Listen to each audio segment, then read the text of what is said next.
A higiene sempre foi muito importante, além de ser essencial. Mas, na Idade Média não era bem assim. Na verdade, muitos hábitos daquela época passam longe desse termo. Os hábitos mais nojentos e bizarros da Idade Média. Banhos feitos uma vez por ano. Os banhos costumavam ser tomados uma vez ao ano. Definitivamente é algo difícil de ver hoje em dia, até porque obviamente todos iriam achar estranho e se sentir incomodadas. Mas para aquela época era normal. Além disso, há boatos que em época de casamento que seriam realizados em julho, os banhos eram tomados no mês de maio, para que ao chegar o dia do casamento, os odores não incomodassem tanto. E ainda diziam que o buquê de flores da noiva era para um melhor aroma no ambiente. Urinas e fezes debaixo da cama. Como os banheiros costumavam ficar fora das casas, e como ninguém gostava de sair tarde ou quando estava muito escuro à noite, as pessoas tinham guardado pinicos e caixas para esses momentos. Sendo assim, na hora do aperto eles faziam cocô e xixi ali mesmo, e depois guardavam debaixo de suas camas, e quando iam esvaziar jogavam tudo pela janela direto na rua. Tomavam banho da mesma água. Nada de água encanada por aqui. Na época isso estava longe da realidade deles. Quando tomavam banho não podiam ser egoístas e tinham que compartilhar da mesma água com outras pessoas da casa. Isso iriam por uma ordem. Começava primeiro pelo mais velho e ia até chegar no mais novo. Criado para limpar o rei.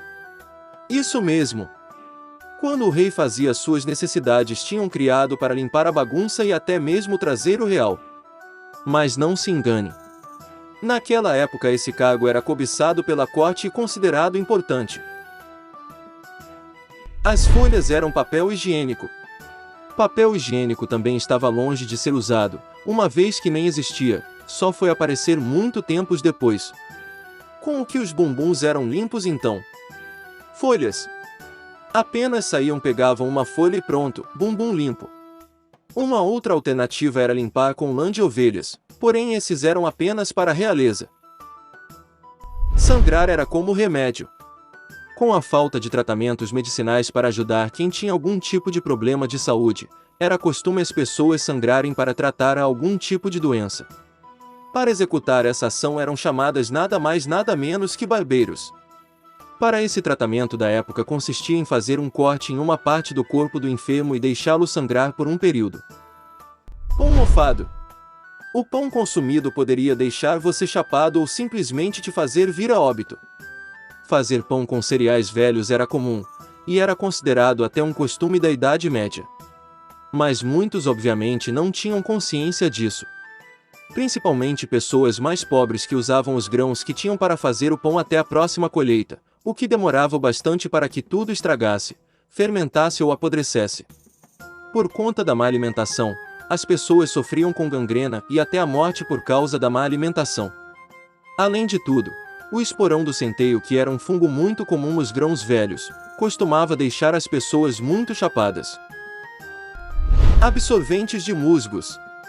Como muita coisa de cuidados higiênicos nem davam sinais de existência na época como os absorventes, as mulheres tinham que dar um jeito e usar a criatividade. Mesmo algumas não se preocupando com as situações. As que queriam dar um jeitinho usavam musgos envoltos a panos como absorventes. Perucas com piolho. Também tiveram ostentação. Perucas volumosas e chamativas eram algo de alta classe na época e considerado um artigo básico de beleza. Na Idade Média não era bem visto ser careca, tendo uma visão de leproso.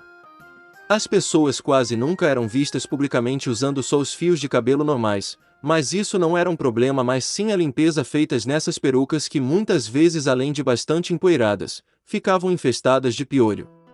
E para resolver esse problema, as perucas eram fervidas e logo após tiravam as lêndias mais persistentes. Obrigado por ficar até aqui, estamos muito felizes com sua audiência. Se você gosta de curiosidades ao redor de nosso planeta, se inscreva-se no canal. Assim você sempre estará nos acompanhando e se informando. Obrigado e até a próxima!